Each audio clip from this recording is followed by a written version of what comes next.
고와 낙이 반복되는 것이 윤회다. 종교로서의 불교에서는 생멸이 반복되는 것을 윤회라 한다. 그러나 진리로서의 불법에서는 고와 낙이 반복되는 것을 윤회라 한다.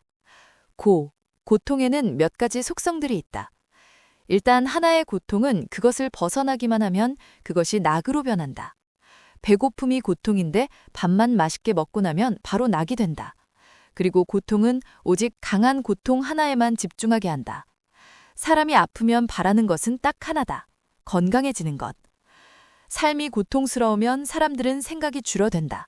그 고통에서 벗어나는 것에만 집중하게 되기 때문이다. 그래서 독재자들은 국민을 잘 살게 하려는 생각이 전혀 없다. 대부분 의도적으로 경제를 망가뜨려 국민들을 경제적 고통에 빠뜨려 아무 생각이 없게 만들어 정치에 관여하지 못하게 한다. 사람의 생각을 개조할 때도 이 고통을 부여하는 방법을 쓴다. 군대 훈련병 시절을 생각해보라. 어느 날 갑자기 내가 누렸던 아주 기본적인 낙들을 제한한다. 먹는 것, 입는 것, 자는 것들을. 훈련병들은 이 기본적인 고통으로 머리가 하얗게 비어진다. 그리고 이것들에 집착하게 되면서 다른 아무 생각도 못하게 된다. 머릿속이 하얗게 텅 비게 된다. 이 텅 빈 정신세계에 당신이 마주할 적과 국가에 대한 충성 이념이 부어진다.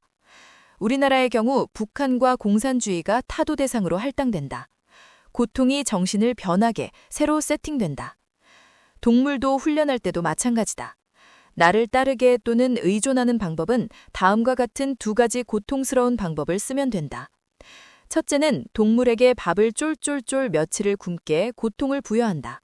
그런 후 밥을 주면 그 밥을 준 사람을 자신의 주인이자 구원자라 여긴다. 둘째는 동물을 의도적으로 다치게 해 고통을 부여한다. 그런 후 치료를 해주면 동물은 자신을 치료해준 사람을 자신의 주인이자 구원자로 또 여긴다. 고는 여러 개의 고가 동시에 맞닥뜨리게 되면 그 중에서 가장 큰 고통의 해결에 집중한다. 가장 큰 고통만 해결되면 나머지 잘 자란 고통들은 무시됩니다. 고에는 또 특별한 속성이 있는데 그것이 길면 길수록, 깊으면 깊을수록, 강하면 강할수록 그것이 해소되었을 때 낙이 커진다. 근본 서곁 정권하에서 정상적인 사고와 도덕적인 삶을 사는 사람들이 비정상적이며 부도덕한 사고 가진 사람들에 의해 거짓이 또 다른 거짓을 지속적으로 유발하고 강요하는 세상에서 거의 3년을 고통받았다. 깊고 길고 긴 고통 후 헌법재판소의 최종 탄핵 주문으로 그 희열은 이루 말할 수 없었다. 큰 고가 큰 낙으로 변하면서. 이제 낙으로 가보자. 낙의 몇 가지 속성들에 대해 알아보고 그리고 왜 낙이 고통이 되는지 알아보자. 낙은 좋은 것인데 왜 이게 고통이 된단 말인가? 낙은 그 낙을 가지는 순간, 그것을 얻는 순간 또는 시간이 조금 지나면 더 이상 그 낙이 아니게 된다. 어떤 고통이 해소되어 낙이 되면 그것은 더 이상 낙이 아니라는 것이다. 내가 예쁜 여자와 결혼하고 나면 이 예쁜 여자는 더 이상 낙이 아니다. 또 다른 더 예쁜 여자, 또 새로운 여자를 끝없이 찾게 된다. 돈을 충분히 벌었음에도 만족하지 못하고 돈 하는 것이다. 특정한 분야에서 명예를 얻어 그 분야의 사람들에게 추앙받음에도 불구하고 또 다른 분야, 또 다른 더 많은 사람들로부터 추앙받기를 원하게 되고 이 끝없는 절제되지 못하는 욕망의 추구가 결국 낙을 고로 변하게 하는 것이다.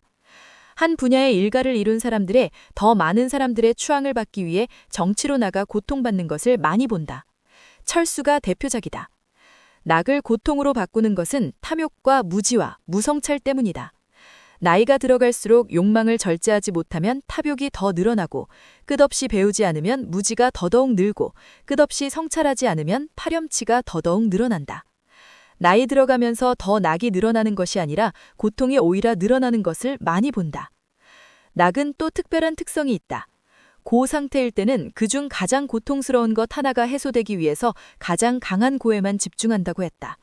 그런데 낙은 사람이 낙, 즉 행복한 상태가 되면 그러면 이제는 더 다양한 여러 개의 낙들을 동시에 욕망한다.